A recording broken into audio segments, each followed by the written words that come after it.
Okay, cool. So today we'll be talking about stochastic approximation algorithm. So how many of you have heard of this stochastic approximation? Like, no? Nobody? Okay. You heard of it. What about stochastic gradient descent? Okay. How many of you have heard of it? Okay, cool. So stochastic approximation algorithms are basically like more general versions of stochastic gradient descent. Can I write here or should I start from? Yeah, I'll start from here.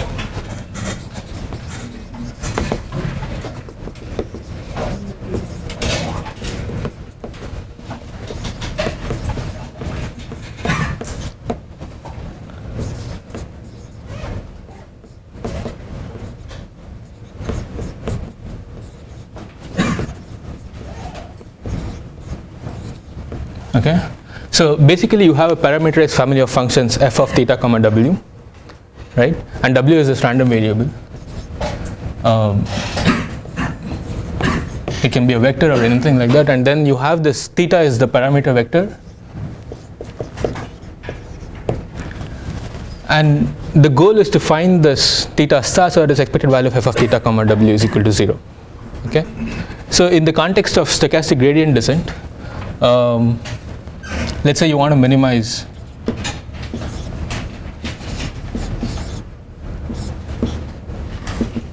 f bar? Yeah, f bar is the expectation of f. So f bar is a function of just the parameter theta. Oh, it's maybe that's the confusion. Clear? Okay. Sorry. Okay. So f bar is just a function of this parameter vector theta, and f is a function of theta and w. So the goal is to find theta star so that this expected value of f bar of theta star is equal to 0. Okay. So in the context of like optimization, stochastic optimization, the goal can be something like this: minimize over all theta g bar of theta, where g bar itself is an expectation.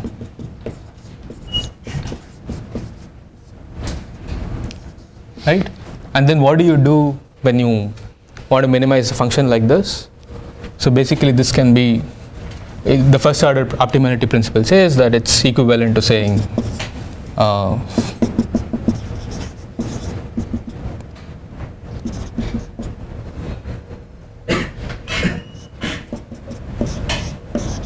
assume you can interchange the derivative and this expectation, you can write it like this. So in the context of stochastic optimization, this function f can be viewed as this gradient of this function g, and so basically this problem, however, is like more general, because in stochastic optimization you put all these conditions on this function g bar, like convexity and other things that like which can be kind of generalized in this context. Okay, so we will be looking at a more general problem basically. Okay. This is just one example.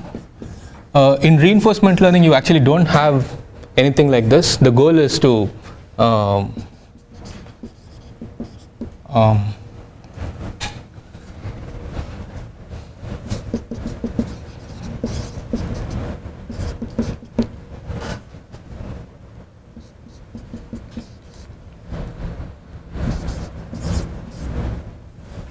I got.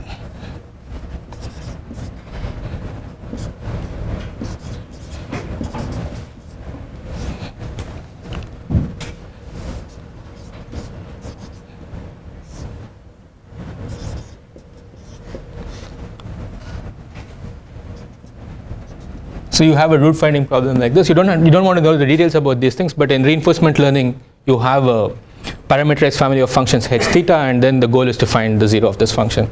So I won't get into the details about the specifics about stochastic optimization or reinforcement learning. We'll just discuss how kind of how to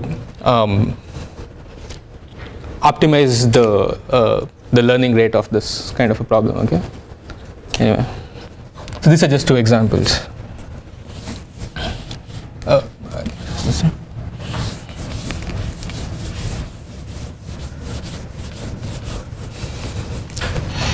So given this problem, find theta star, f bar of theta star is equal to 0. The stochastic approximation algorithm looks something like this.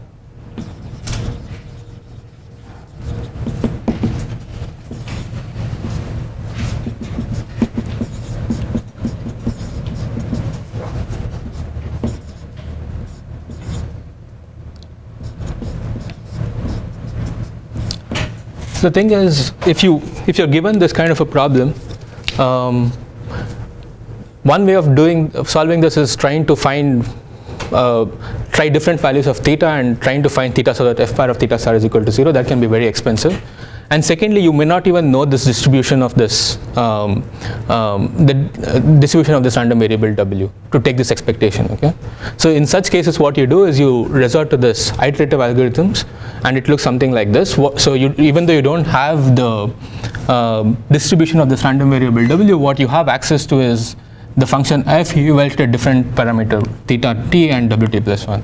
Okay, so at any given iteration t, you have an oracle that you can you can ask for like f of theta t comma wt plus 1 basically. Okay, and the stochastic approximation algorithm, what it does is it iteratively updates theta t plus 1 in this way, and under assumptions like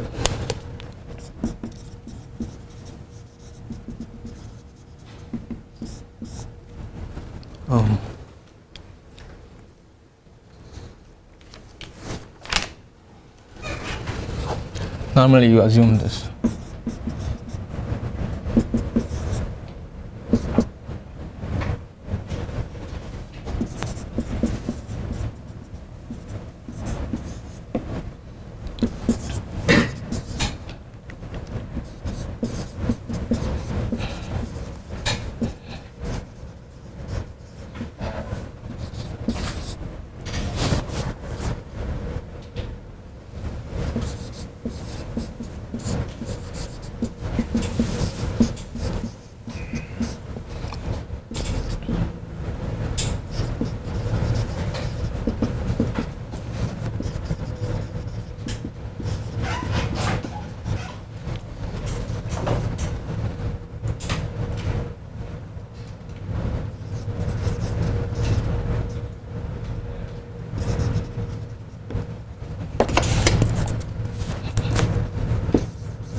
So these are a bunch of assumptions under which such an algorithm converges.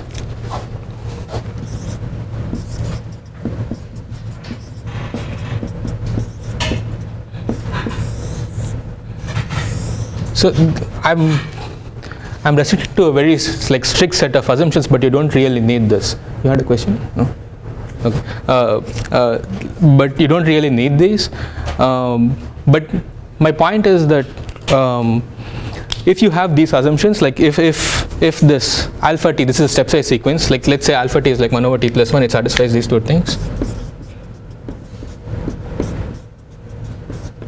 And if you ensure that this sequence is a bounded sequence, which is like a very strict assumption, but you can relax that, but I won't get into the details. And if this OD is globally asymptotically stable with theta star being the equilibrium point, and if f bar of theta is Lipschitz continuous in theta, and if this noise sequence delta t plus 1 defined to be the expectation minus the noisy one has 0 mean and it is IID, then you can show that this limit t going to infinity theta t goes to theta star in almost sure sense. Okay. So I won't get into the details about how to prove this convergence. I don't know if he's already shared this notes on stochastic approximation. Has he? Do you have? Okay. So it can be quite complicated, the proof of convergence of this, but he has like a few pages of summary of the proof, which if you go through, it's enough. But today what we want to talk about is the rate of convergence of this theta t to theta star. Okay.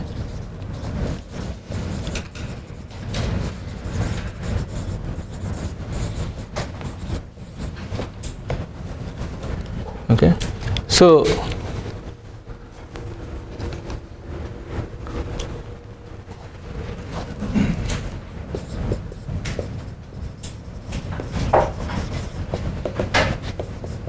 you can show that the optimal rate of convergence is like 1 over square root of t. Okay. Yeah.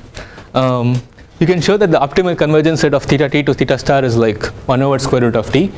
And what I want to show you is that if you don't choose this alpha t plus 1, the step size to be in a very clever manner, you actually don't get the convergence rate of 1 over square root of t.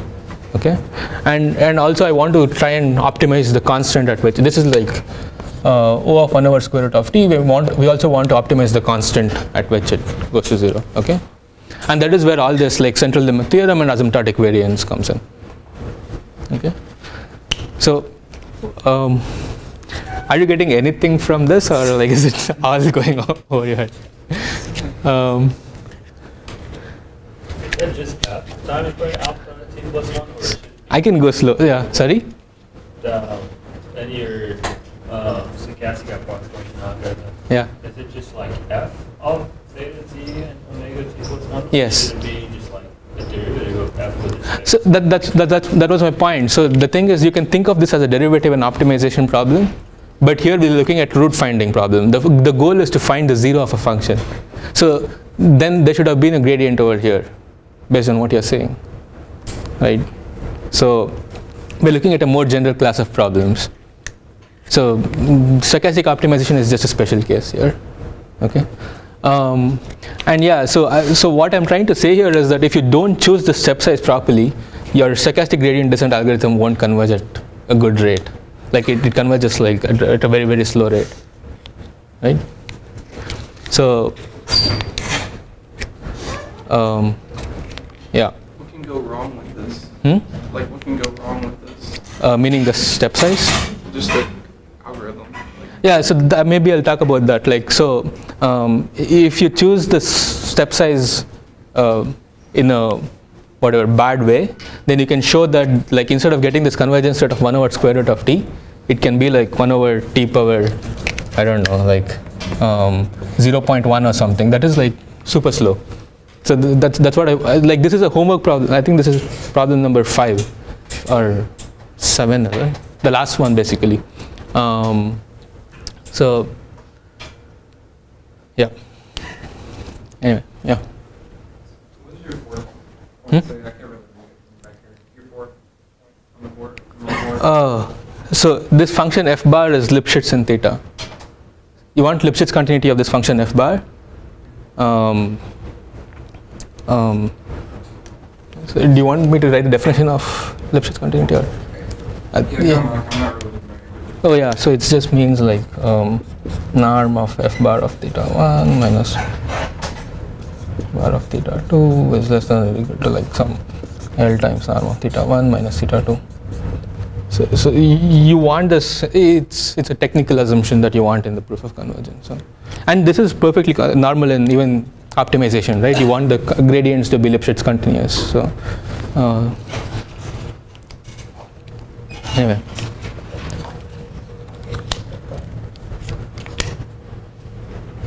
Yeah. Okay. So like I said, we won't get into the details about the rate of like the convergence proof of this algorithm. What we want to show is like if you don't choose a step size properly, then the convergence rate is not optimal. Why do you need the alphas to sum to infinity? That's So again, it's a technical assumption. Like you want this. So intuitively speaking, you don't want to discard any of these things. Like you want to use all the keep using these. But yeah. But why the requirement? Oh, in the proof. Or for bullet point 1, like why the requirement? So like I said, What if my alpha sums to 10 or like 1? Then you're basically, so if your alpha t plus 1 sums to 10, that means that alpha n naught for some n naught is like 0, right? For after like if like alpha n naught is like you're saying that it converges to 0 in some sense. Like you want alpha t to go to 0, but but you're basically not using the samples after a certain number of iterations based on what you're saying, and you don't want that to happen, basically. That's an intuitive reason, but you can see that in the proof. Like, yeah, it's a, and you want this because like to kind of cancel out the noise sequence. But anyway, so I'll go ahead with the proof of convergence, the second moment of this thing. Okay, so what we are interested in.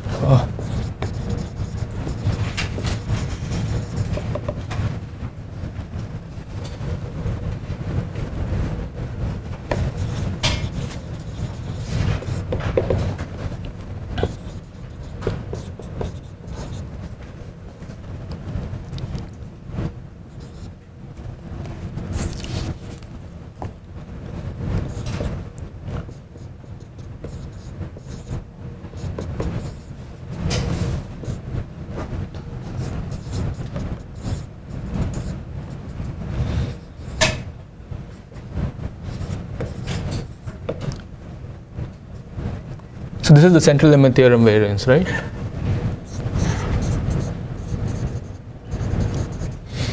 So what we want to know is, like, if you give me a step size alpha t plus 1 is equal to something, like let's say 1 over t plus 1, what we want to know is what is the asymptotic variance of the algorithm. Okay, so this is an estimation procedure. We're trying to estimate theta star using like in a recursive way, and what we're interested in finding is like what is the variance of this, asymptotic variance of this estimates. Okay. So to calculate this, okay.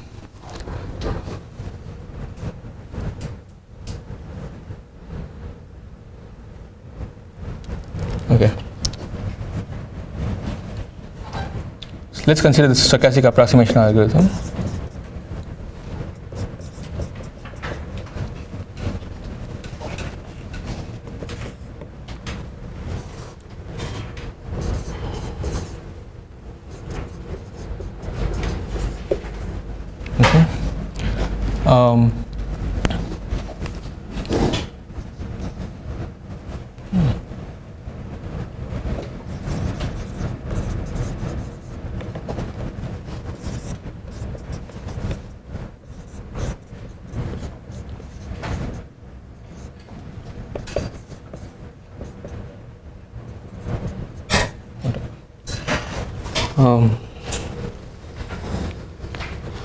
Multiply both the sides by square root of t plus 1.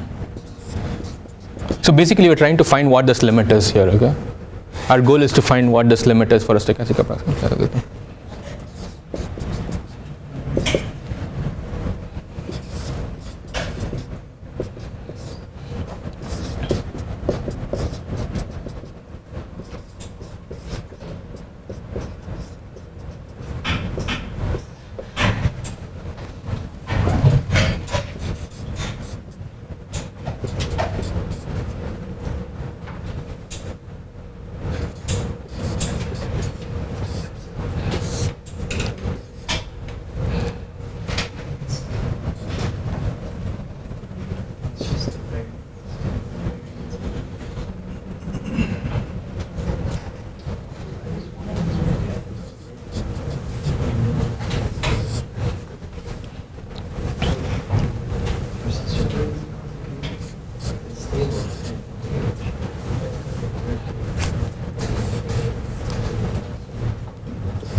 Damn it.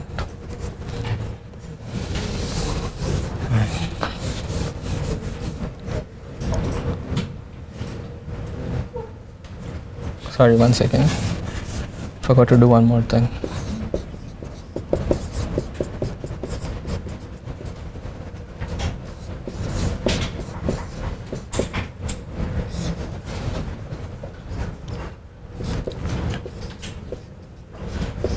So this is delta t plus 1 is a nice sequence over here. So we are trying to, yeah. Is number 5 supposed to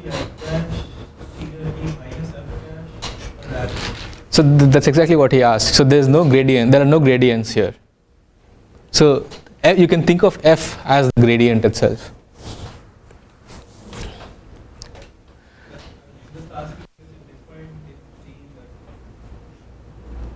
No. This is there's no f dash here either. This is a f bar of theta t.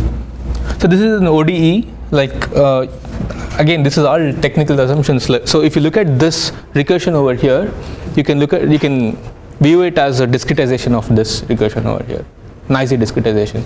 But there are no derivatives of f anywhere. It's f bar of theta t, and this is derivative with theta t.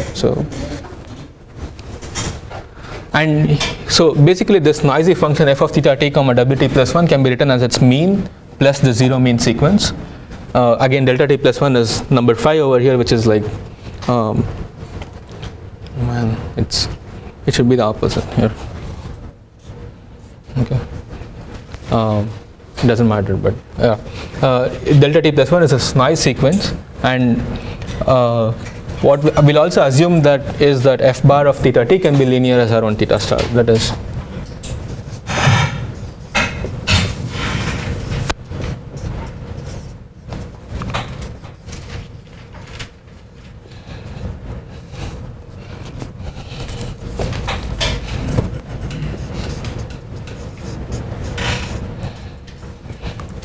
okay.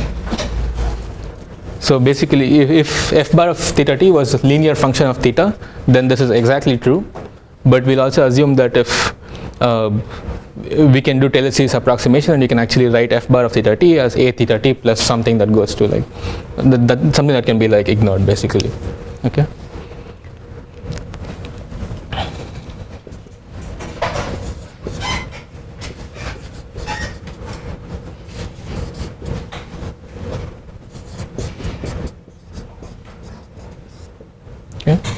Now subtracting both the sides by theta star, like you get, this is what their error sequence looks like.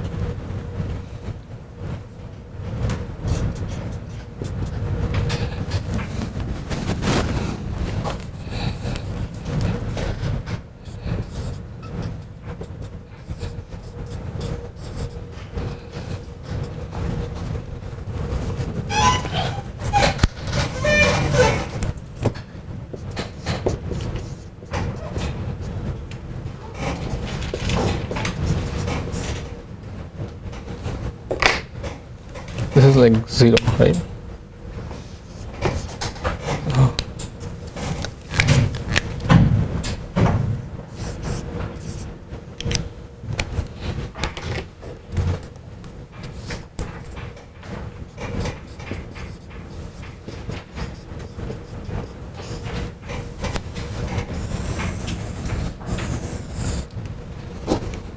Okay, so what we did here is we're doing Taylor series. Yeah, so we're assuming that f bar of theta t can be linear as around theta t, and this is what, like if it is a linear function, then this is true. Okay, and you can actually justify these assumptions even if it is not linear, but we won't get into details.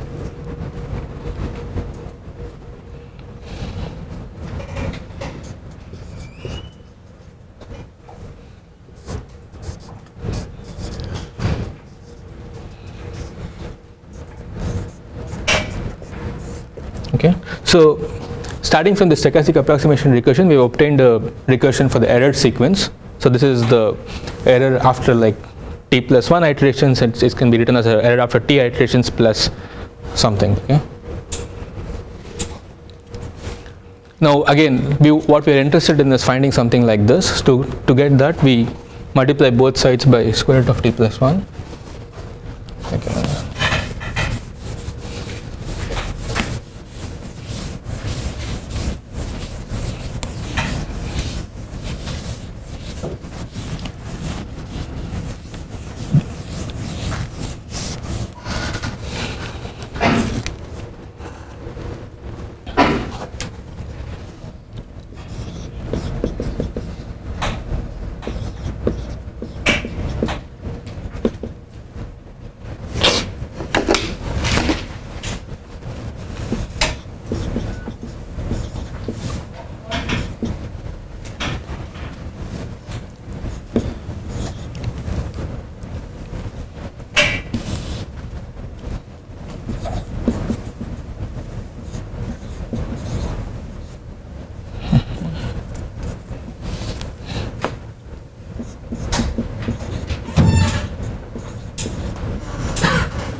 So I'm using this notation. Theta tilde t is theta t minus theta star. Okay. So now we'll apply Taylor series expansion for square root of t plus 1. Yeah, it's over there.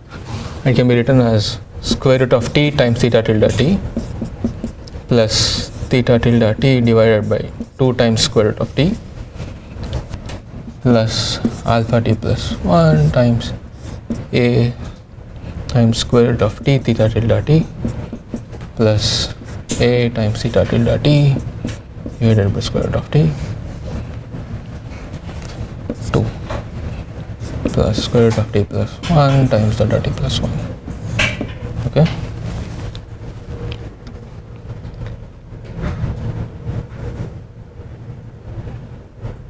Yeah.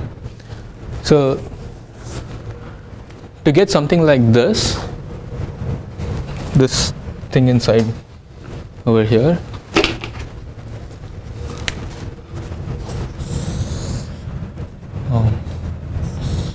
what we need to do is we need to like take the outer product of both sides of this equation and take expectation, right? So that is exactly what is over there. Can you see that? Like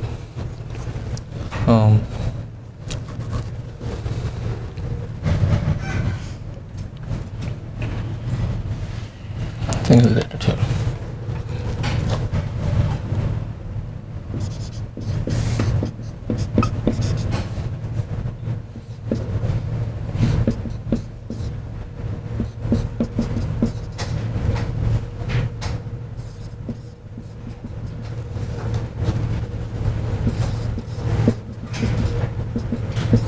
This is what is here, right? The thing which I have underlined in black over there, and this is basically the outer product of this side, right? The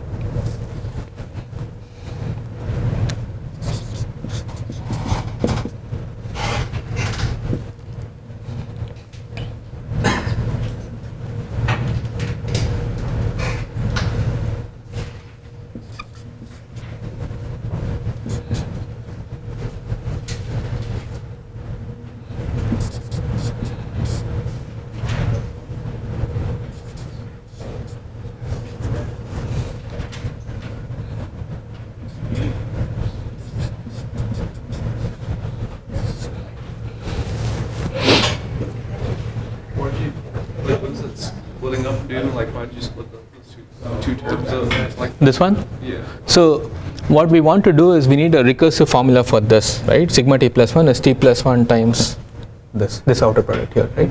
But you had a t plus 1 here and t here. So what I did here is I got square root of t times theta tilde t, and then I got like theta tilde t divided by 2 times square root of t, and this can actually be written as yeah, no, it's just this, right?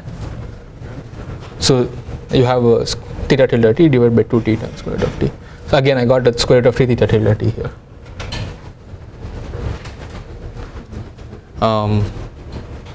So that's why I use the Taylor series for that. And now like it's kind of like taking the outer product on both the sides. This is one term over here, and then cross product of this and this will give me this.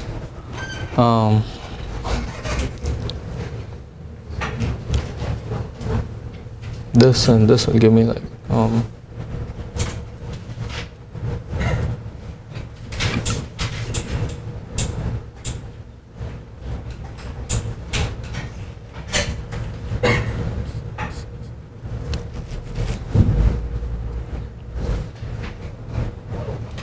I should get on the top.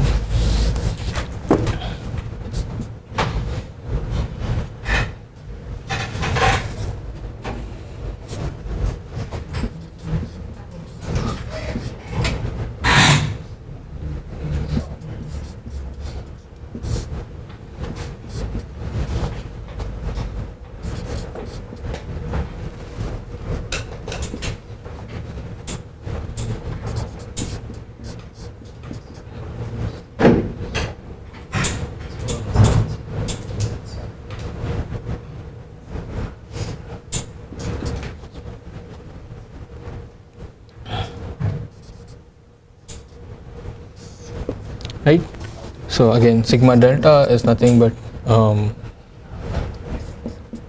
expected value of delta t plus 1 times delta t plus 1 transpose. And all the cross product disappeared because it's mean 0. And then there are like plus O of 1 over n square terms, which you can ignore basically.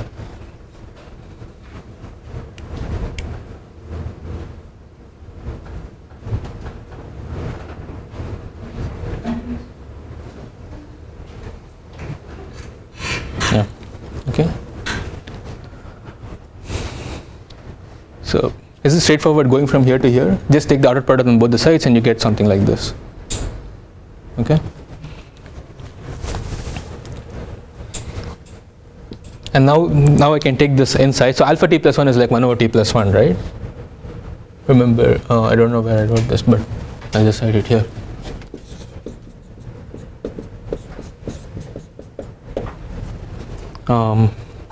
Using that over here, like I can take these two terms inside. So I get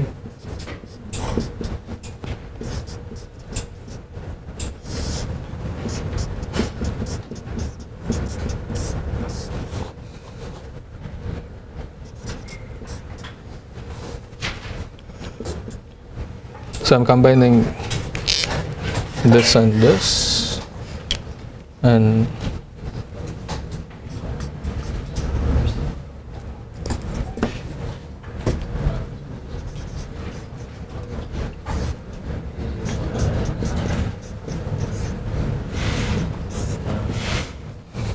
combining this and this, and then you get plus sigma delta. This is what you get. So what we have done is we started off with this formula for stochastic approximation recursion here, and now we have ended up with a recursion for sigma t plus 1, which is the term inside the limit over there. Okay.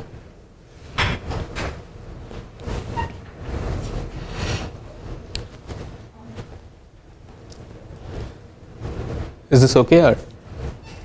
Oh. Okay. The meaning of sigma is the autocorrelation matrix. Sorry? The meaning of sigma is the autocorrelation matrix. Kind of. So it's scaled autocorrelation matrix, I think. So there's a scaling over here, T. So it's yeah. Because the mean's been subtracted, right? There's no means for this. Yeah, the means are, it's a zero mean sequence. Yeah, so it's theta tilde t is like. So it's an autocorrelation.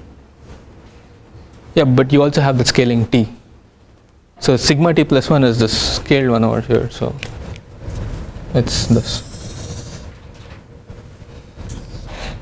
So basically you can think of this as like the limit of the sigma t is the central limit theorem variance, asymptotic variance you obtain from central limit theorem. Okay?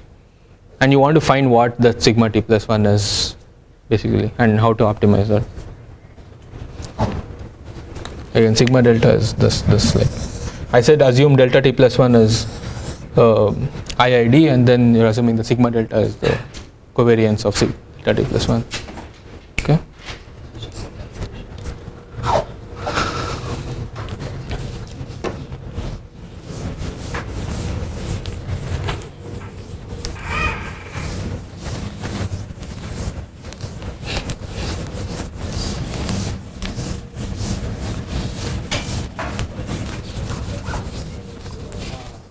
Yeah. Picture, Hmm? only a bigger picture from what we did last class to what you do in this class. I'm just curious, like, is this just application of whatever we have done? Like, are you showing like how it is put to use in the algorithm or something? Yeah, I guess. I mean, I don't know what he did in last class. Did he do central limit theorem? You see all the limits. Yeah. Okay. Yeah. So. Yeah, basically, I mean, I don't know if there's any connection. This is not going to come in the exam, so I don't know if there's any like direct connection as such. But yes, like you can think about this as an application of central limit theorem, and why it is useful in trying to analyze the convergence rate of algorithms. So, so if the central limit theorem variance is finite, then you can show that the convergence rate is like 1 over square root of t. And there are cases wherein the central limit theorem variance can be infinite. And I'll give you an example right here. So if you look at this recursion here, so like I said, sigma t plus 1 is supposed to sigma t is supposed to converge to this sigma theta, which is the central limit theorem variance, right? So this is, you can just believe me that this is the case, okay? But if you look at this recursion here, if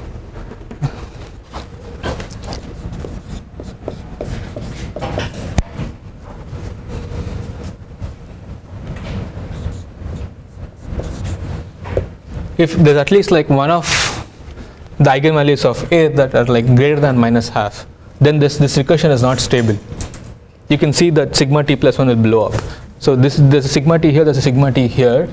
If this eigenvalues of the same, so first of all you want A to be Hurwitz, that for convergence, that is like something that comes up in